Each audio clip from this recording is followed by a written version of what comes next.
Hi guys, welcome back to yet another video. My name is Martin. I'm filming this in my storage unit today. What I do on this channel is I rock the table and shake the camera.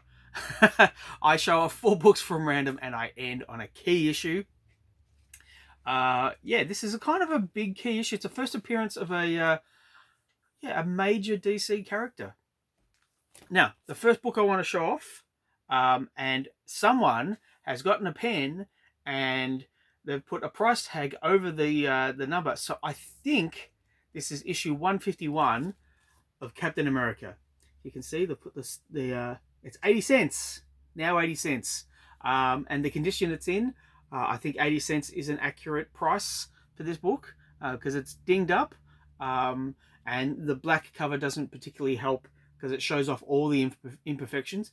But I wanted to show this off because it's an art style in that they are trying to do 3D without 3D glasses, where the idea is that if you have a black border around here and you have the characters coming out of the border, it makes the image have a 3D effect because your eyes kind of gravitate to the center here, and yeah, it's an effective way of doing 3D without having to have 3D glasses. But the reason why I also wanted to show this off is because we had Scorpion fighting the Falcon. I just thought it was a cool cover. We've got who's this? It looks like, yeah, sorry, it's Mr. Hyde, and obviously Captain America. Now, Mr. Hyde isn't a character who has been used a lot of in Marvel these days, and they're kind of doing a bit of a disservice by not using him. He's a very interesting character. Strength-wise, he can go toe-to-toe with the Hulk. So I don't know why you wouldn't use him in more things. But there we go. That's my little whinge. And I think, now I'll bring it up closer. Is this Sharon here? I don't know. But yeah, just check her out. Is that Sharon? I assume it is. But yeah, please put down in the comments down below, is that Sharon Carter, and what did you think of that issue? Now, the next one I want to show off, and I've got on record about this series. It's Legionnaires issue 41, by Roger Stern, and or written by Roger Stern. I want to love the Legion, but the teen angst and the soap opera drama just kill it for me. You could have on your hands here a property that can tell cosmic stories and action-packed event after event. You have some really great characters with just some really interesting powers and great costumes. Visually, they look really appealing. But then you read books like this, and I really like. Sorry, I really dislike discrediting Legion creative teams.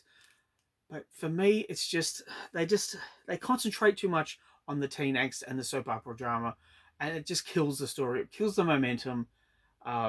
Just in my mind, I can see the Legion being so much more and being a lot more popular than they are right now. Now, I will say that in the Green Arrow series, which is out right now by Joshua Williamson, he has written some stories, including the Legion. They've been scattered throughout the stories. Joshua Williamson writes them very well, and if DC tapped him on the shoulder and said, "We want you to do even a 6-issue Legion series," it would be an instant buy for me. Joshua Williamson seems to know these characters and seems to know the right setting to put them in. So there we go.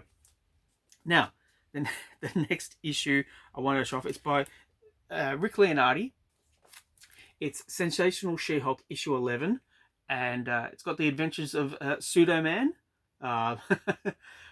Very interesting, very, very meta. So I saw a recent Facebook post where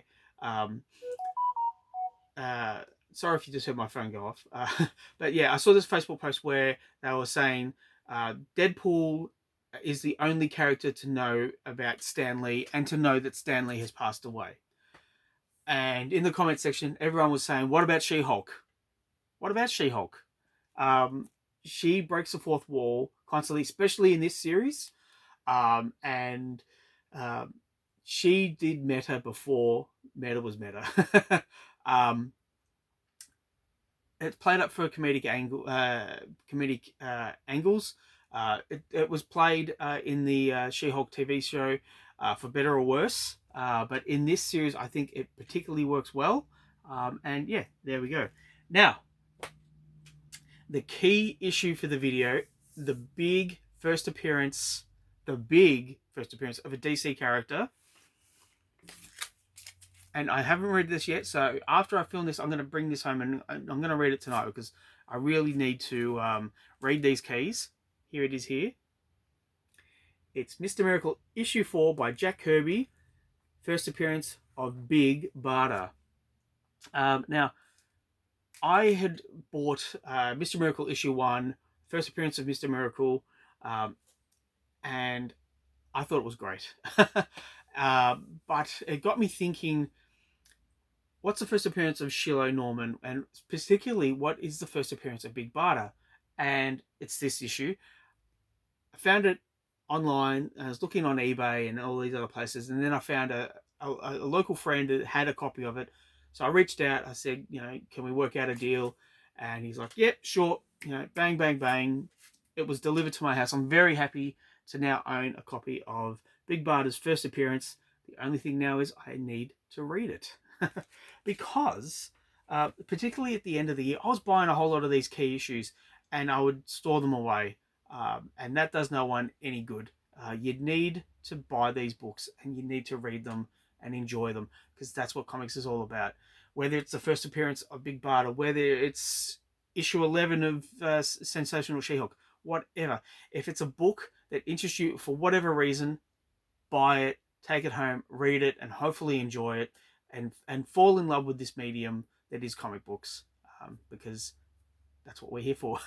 All right, thanks, guys. Thanks for sticking with me. Catch me at the next one and all that good stuff.